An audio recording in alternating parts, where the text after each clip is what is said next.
structures. So before it was Lycan, now that Sniper's popular, he's a pretty common pickup. I know Summer's Rift used it not too long ago, just to pew-pew at the Tombstone without getting owned. And he's probably the only hero that can do that. I mean, yeah, you can get like wolves and like Visage familiars and stuff like that, but Sniper into the late game, he can just own those, and you can also punish Pugna for walking up and sieging your towers. So I like the Sniper pickup here. On top of that, they have the Shadow Shaman wards, which also need plinking away. That's true. I mean, and indeed, obviously worth mentioning the Pugna ward as well. Somebody you're able to scout with the shrapnel from the tree line and take out as well. I'm liking the Sniper pickup here, indeed. And, yeah, I actually think it's pretty good here. It's, I mean, kind of at the patch at the moment, there's not a lot of times we do see Sniper, and arguably it's a lot situational than the pick was earlier on. But, well, final bans from both sides. Yellow Submarine taking away the Ursa, interestingly enough, and HellRaisers, they remove the AA, so obviously a very kind of good anti-push hero. And now HellRaisers with this final pick, if it is going to be kind of this aggressive dual lane, we're kind of still looking for that position 1 hero for HellRaisers by the looks of it. Or I mean, how do you think they are going to lane this? Or is it just going to be Pugna in the position 1 farming with the Shaman? Or do you think they will do it aggressive against I think it's going to do Undying Pugna offlane just because it's what they did last time, and then Puck mid and Shadow Shaman safe. I guess they can switch things up. We'll see once they pick the heroes, but I like both teams' drafts. Okay, Stone Spirit's been picked up. Obviously, if he gets the early game start very nicely and the ball rolling, when he's zipping about, he can be a bit of an issue for these squishy heroes like the Sniper. But final pick here for the side of Yellow Submarine. They are still looking for what I'd imagine to be their second support. I guess we are anticipating it's going to be a core Leshrac. I mean, I guess with the Venge setup stun, it could very well also be a support Leshrac. I mean, looking at the draft so far, do you think they're going to have a preference to which position it's going to be? I like core Leshrac a lot more, just because you completely, like, you might as well pick like a Lina or something, I would say, if you want, because she's all range, right? And she has exceptionally long attack range. But if you want to pick a core that does that sort of damage, you want to utilize Pulse Nova. Pulse Nova is useless on a support because you can't walk in. And he just takes so much mana to upkeep. And if it's a support, you're going to be buying wards and stuff, and you won't have any HP to deal with the Pugna ward. So you won't even be able to cast all your spells without dying. Okay, here we go with the final 30 seconds for the side of Yellow Submarine. I'm trying to. I think it is in fact Miposhka who plays the Sniper. So I do want to say that it's going to be. Oh, safe. Oh, yeah. Okay, no, it's going to be Miposhka Huskar. So Huskar, the final pick. I guess physical damage-wise from the side of HellRaisers, it isn't that high. So Huskar, are you liking it here? It's interesting. I definitely didn't expect that. And I mean, what are their other options though? If they wanted to go to core Leshrac and they go for lockdown on the Storm, like let's say a Disruptor or a Lion, let's say, they would have been owned by the Pugna ward. Huskar somewhat gets countered by Decrepify, which is why I don't necessarily like him here. He jumps in and then he decrepifies, but I don't actually like. They aren't going to be able to Berserker's Blood, but still, like, he can't right-click people. And generally, you don't want to go BKB on Huskar until like your 3rd or 4th item if you need it. So, I don't know. There aren't that many good jump targets either. I think you don't really want to go on Undying. If you jump on Rasta, he will just hex you. Storm can zip. Pugna can decrep and life drain, and Puck and phase shift. So I think he's just going to get kited nonstop, even with the help of Vengeful Spirit and Surge. But it's unusual. It can definitely win the lanes though. So I think that's a good strength of the hero that will be utilized by Yellow Submarine. Indeed, here we go, straight from the off. Yellow Submarine ready to enter into this second game of the 2-game series here at the TI. They're so much faster. Like, they're already at the small camp, and they're just at the T2 on HellRaisers. So, again, their teamwork, their chemistry is incredible. Correct. He needs to be careful about coming anywhere too close. And, oh, PSM's going to have the smoke dispelled. He's trying to find the range for that magic missile, but it's not great enough to be able to find some positive action for the side of Yellow Submarine here. And they won't find anything, but they did indeed manage to get the ward down. Goretz, he needs to be careful. Oh, with the cheeky little leap through there of the tree line. PSM's going to look for the body blocks now, and with the firing spears coming out, the stun from Leshrac as well. Goretz goes down, and Yellow Submarine with a very cheeky reach around there. Yeah, again, this team just makes plays that normal teams don't. No. They even stick around with 3 to make the Shadow Shaman feel like he's safe, because he wants to be able to scout out where the wards are so he can pull and get some levels, get level 6, push down towers, right? And that's a standard play. But Yellow Submarine, they wrap around with 2 heroes, and it wasn't even the Lesh. If there's no Lesh, you're probably a little bit more scared, but since Lesh is there and Venge isn't, you're like, okay, whatever, it's not that big of a deal. But they wrap around. Vengeful Spirit had the sick block after the stun so that they could follow it with Splitter. I mean, I'm just constantly amazed by this Yellow Submarine team. This is very nice indeed. Lane-wise, so how are we seeing the lanes matched up? It's going to be Sniper versus Puck in the mid. Top lane at the moment is going to be Pugner on his own. He will be dealing with the Darkseer, and Yellow Submarine opting to run this one aggressive directly against the tri-lane of HellRaisers. I mean, lane-wise, who's coming out on top in your opinion, Malini? Storm will not be able to farm very well in this lane, especially since Rasa, I think, is actually really weak in tri-lane. Okay. Because you can just focus him down and he doesn't offer anything. Whereas, because you have to sit there and channel your spell, and Hex is pretty useless at level 1, at least in a try-on-try situation, and Ether Shock only hits one target. So I think that Yellow Submarine has a better matchup. Let's see, mid lane, Sniper should be able to farm. That's kind of a wash, as are most mid lanes. And in the safe lane, Darkseer versus Pugna. I mean, Darkseer can utilize the jungle a lot better, but if he does, Pugna will push out the lane, and you can't really creep skip, which you can normally on a Darkseer offlane. I think if it were an offlane, Darkseer would have a big advantage, but since it's in the safe lane, contrary to what you would think for it being the safe lane, I think that it's kind of a wash. I mean, we've seen Maposhka here playing incredibly aggressive, trying to get those hits in here with the spears. Mid lane in terms of CS is 4-6 on your Puck at the moment, and 4-3 on Barash. And Barash taking heavy harassment here with the creeps diving in as well. HellRaisers will follow through, get a few right clicks down, bringing Barash down. Was that his final down? No, he's got some more tangos. He's at A-OK at the moment. I remember talking to someone about Huskar, and they said that. Oh, bottom lane. Fervin's got to be careful. So is the Huskar. They've lost one. They're going to lose two here. They did bring down the Shadow Shaman, but. Well, I mean, this is, you were saying about the weakness of a Shaman in a tri-lane, but I guess for the side of HellRaisers, they've got the Undying, and he is someone who just, he thrives on a tri-lane situation. Yeah, I mean, Decay just owns Huskar. If you're at like 80 HP, normally you can just do a ton of damage before you die, but boom, one Decay, you're dead. Indeed, it's going to be interesting to see how these pan out. 2-2 at the moment, 2.5 minutes into this game. I mean, I certainly feel that with the Huskar and the Sniper, as kind of late game goes, HellRaisers aren't going to be in the best of position if it ever gets to that point, surely. They still don't have a good way to deal with the Storm, though. Okay. Right? Yeah. So, yeah, I definitely think that Yellow Submarine scales way better, but they need farm on both those heroes, whereas a farm Storm can kind of control the game. And they do have a lot of ways to deal with the Huskar, with like the Tombstone, the defensive Decrepify, all their defensive cooldowns, as well as just Decay taking away strength, which is really strong versus a hero like Huskar. Absolutely. And top lane, the farm-wise, it's pretty even, I guess, in this kind of situation. Both heroes being able to find something. And interestingly enough, they've sent Fervian up here on the Leshrac, so Yellow Submarine turning into a 2-1-2 situation. Is this the best move from them here?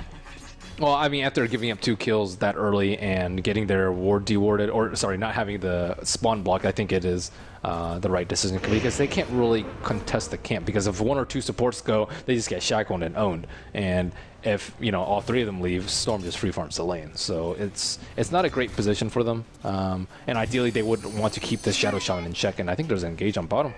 Well, let's have a look. We're seeing the side of HellRaisers trying to go aggressive, and it's going to pay off. They'll be able to find the kill onto Huskar, and indeed this, well, initial bottom lane here for the side of Yellow Submarine slowly falling apart. Top lane, we're going to see the try going on to Dread. He's popped down the ward. He's trying to turn this one around with a blast, and he's still alive here. Think he's going to be okay as well. Dale thinking about seeing it down. The Lightning Storm bouncers do come through. They will find the kill. Soul Rip from Goddamn, bringing Dale incredibly low. He won't be able to chase it down to get the return kill, as Dale's able to bottle himself up here in this lane. But very close engagement between the side. But of course, Yellow Submarine is managing to just bring down the Druid Pugna. Yeah, Yellow Submarine does not like to sack lanes, though. They want even to good matchups in all the lanes, and unfortunately this one, like if they're outnumbered, Shackle is really strong, because you can just shackle the Venge and then they can't interrupt it. So having a numbers disadvantage in Yellow Submarine's offlane is certainly going to hurt them, and they need to get out out of the top lane, which, I mean, killing the Pugna is really big there. So he's still in the middle lane. HellRaisers, he's still having a slightly better time than Barash here in this mid lane. I mean, as a Puck against a Sniper, is this expected, or is HellRaisers just outplaying the Sniper at this point? I mean, Sniper's pretty weak after the nerf. So this is smart. No, it's not. He goes down. The Soul Rip was enough to bring down the Sniper. They also lost the Venge here on the bottom lane.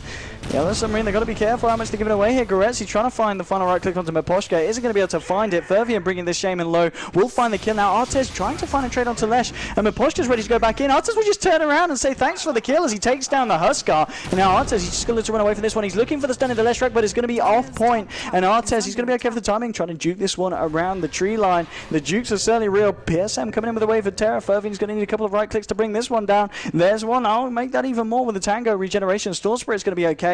And indeed, the Leshrac won't be able to chase him down here. But I mean, it's not great for Yellow Submarine. The fact that this Huskar is dying a lot 6 minutes into this game.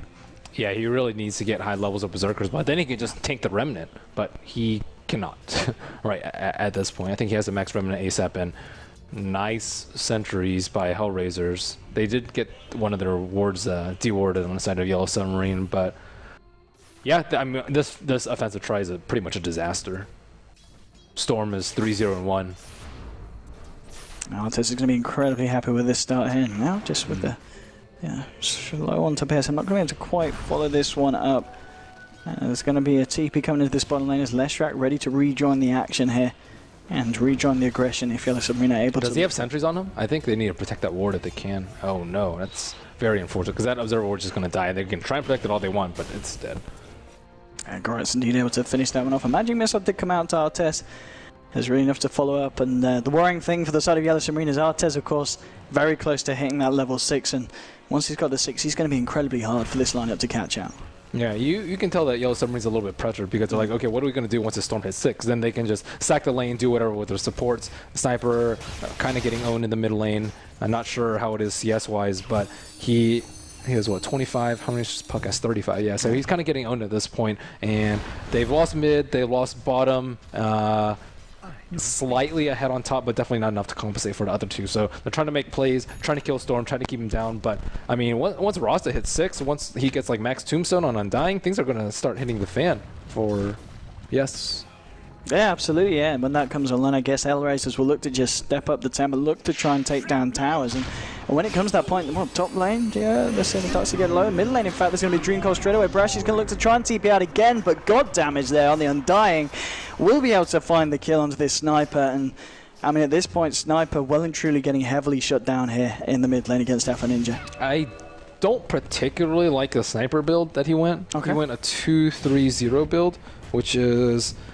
you want to be like maximum range at all times, especially if supports are missing out the map. Ooh, bottom lane trying to go in onto Artez. There's going to be a quick hex from Goretz onto the Huskar. Huskar trying to get turn this one around, but he's going to get shackled up straight away, taking a fair few tower hits. PSM, he's in a lot of trouble. Artez, he's got level 6, will zip forward, finds the kill into the Vengeful Spirit. They lost the Huskar as well. Goretz will tick down, hits the burn damage, but again, a 2-for-1 trade favouring the side of HellRaisers, and they're certainly looking to feel a lot more comfortable in Game 2 of this series, Ben. Yeah. Shrapnel is just so underwhelming now, though. I tried playing Sniper after the patch. Oh my goodness. Like, the charges take forever. Like, the damage is lackluster, and there he goes. So, I mean, they pick him to do damage to the Tombstone, but at this rate, he's not going to be able to do that much damage. And on top of that, you can't really headshot the structures, so it's dubious. I mean, at this point, goddamn, I was going to say he's putting the extra points here onto Soul Rip because, I mean, at the moment, it's just finding him the kills. You know, every time. He's, ganked the Sniper about 3 times successfully in the mid lane. Every time finding himself a kill. And yeah, I like how he saved his skill point. When he was level 1, when he was level 2, he saved his skill point. And when you just need to get a kill on a hero that's TPing, you just need as much burst as possible. You don't care about cooldown. No. And Decay does like minimal damage increase from level 1 to 2, and is a nice cooldown reduction. So it's pretty nice that he leveled up Soul Rip. I think it doubles the damage, or doubles the number of targets from 1 to 2, but 18, 10 to 12, okay, they changed it. It used to be 5, 10, 15, 20, but it's still much more burst than the case. It's top lane correct, and Artez coming in with Dread as well, smoked up. They'll be able to zip straight in onto Dale, and they do bring down the Darkseid, and Darkseid, of course, arguably the hero on the side of Yellow Submarine that was having the best game so far for the side. He's going to go down, and HellRaisers, they're ready to try and put on the pressure here on the top lane. Shaman there on the sidelines does indeed have the wards. They're not even going to need it for the top tier one, as that will go down to Undying. 11-5 for HellRaisers. They're beginning to get the ball rolling, and I don't know what Yellow Submarine are going to be able to do to stop this at this point. What's the Blink Dagger status on Alpha? Oh my gosh, he almost has Blink Dagger. They don't have good hard disable, right? No. Because they went for the Huskar instead. So he's just a lot of damage on targets that can't really kite. But once Puck gets Blink and once Storm gets his items, which he's well on his way towards doing. Goddamn, drops the Tombstone here. They're looking to fight. Dreamcoil will catch out PSM. He turns around for his wave for Taylor. There's going to be TP coming in from both Huskar and Sniper. But look at Sniper. He gets decrypt up. There's going to be the Soki from Dread. It's not enough to bring him down. The wards will get dropped here by the side of HellRaisers. And well, Huskar, he's trapped up and he's going down. There will be a wall from the side of Yellow Submarine, and they've been able to find 2 kills in return. But again, these are looking a little bit dodgy for the side of Yellow Submarine. It is good for them that they did manage to finish both the Puck and the Pugner off. That sucks that Wars actually killed the Puck. HellRaisers, they're finding more. Fervin's going to go down, and Solrip once again now. PSM with the TP in, and the vacuum and the magic missile. Is enough to bring him down? No, Artez is able to zip himself down to the low ground. Looks to TP out. I think he got Pete, Ben. Brash there with the finishing shot. Very nicely done, but 40-8, and actually, all things said and done, I mean, in that fight, Yellow Submarine, they take down the Storm Spirit, the Pugner, and the Puck, and of course, the Pucker was very close to his Blink Dagger timing as well. They did lose a few themselves, but the way the game was going, that was likely to be the best fight we've seen from Yellow Submarine so far. Yeah, it was a really good fight. I mean, here we go again. But Ben, talk. Oh, we're just seeing this again. Ho ho ha ha! He was out of mana. I mean, he just has to go for it. Oh, are we watching it again? Oh, what is this? Oh, hello. Dire's structures are fortified. Oh, yeah. Oh, slow motion here. As oh, there we go, Ben. Ben, where does this go wrong for HellRaisers? The wall drop was really important, and they get a lot of damage onto Dread with the Huskar. And at this point, he has level 3 Berserker's Blood, so he's pretty darn tanky. Without that ward trap, I think it would have been significantly worse of a fight. And the ward actually kills a Puck illusion, and he also orbs and kills his own Puck illusion, so he gets hit 3 times by the wall. And just gets out. Oh, mid lane Darkseid did get taken out. Apologies. For that one missing. Well, HellRaisers looking to take more here, going straight in. Dreamcoil onto 2. This is very nice here for the side of HellRaisers. Artez just zipping straight through Maposhka and Fervin both incredibly low. Fervin will go down Maposhka, try to put the charge, staying alive, but Afo Ninja with a triple kill says, well, that was a nice little fight you just had there, Yellow Submarine. How about we go back in and take 4 of you down and give you absolutely nothing. We'll also take Katara, and HellRaisers hitting back and hitting hard.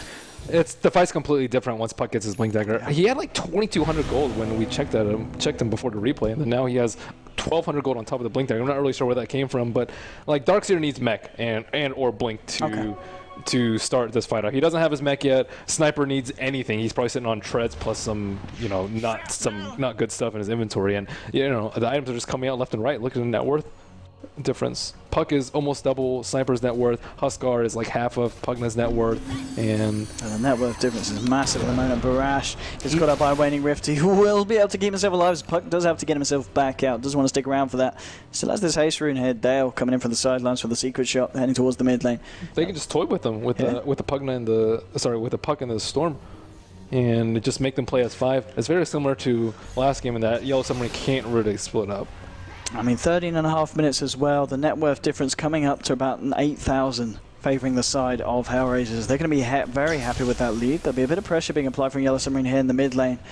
But I think, as you said, the fact that the lineup from HellRaisers is something that, it's a bit kind of old school. It's something that's tried and tested, and we're seeing them use it pretty incredibly. This is a very dangerous push. If they get caught by Blink Coil into a ward and then a Pugna ward drop down, they will lose the fight hard. So they have to be very careful about how they proceed right here. Oh, I think it's coming. And he got down, trying to get himself in. There's going to be a swap here. PSM bringing himself right into it. That's going to allow Alpha Ninja to get a massive Dream Coil. And now Artez zipping forward. He's looking to clean this one up. That's the 1, that's the 2. Yeah. Double kill for Goddamn, double kill for Dread. There's a full team wipe against the side of Yellow Submarine. They all live in a Yellow Submarine. They didn't like the colour, so they painted it all green. They didn't like that either, so they painted it all red. But that wasn't waterproof, so now they're all dead. HellRaisers take game 2 as GG is called.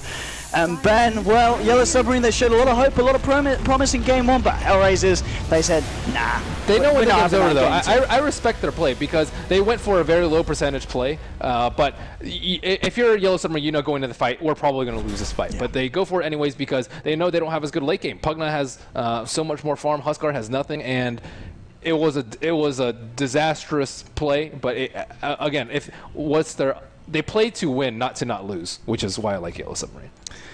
Well, it was a great series, nonetheless. Obviously, two very different games. Game 2, HellRaisers, they picked what they were comfortable with. And Undying owned them. It was insane. I mean, Undying with his early rotations, he went on an incredible kill streak in the earlier sections of the game. Puck had very respectable play as well. As soon as he got that Blink Dagger on, every fight that the side of Yellow Submarine tried to take, HellRaisers just got a perfect jump in straight away. We saw massive Dream Calls, massive Waning Rifts, and impressive performances from both sides, I think, throughout the series. And I think, arguably, off the back of the games we've seen today, two teams that people should really keep an eye on, and especially Yellow Submarine after their performance so far this in the 2 series they've had. 3-for-1 at the moment.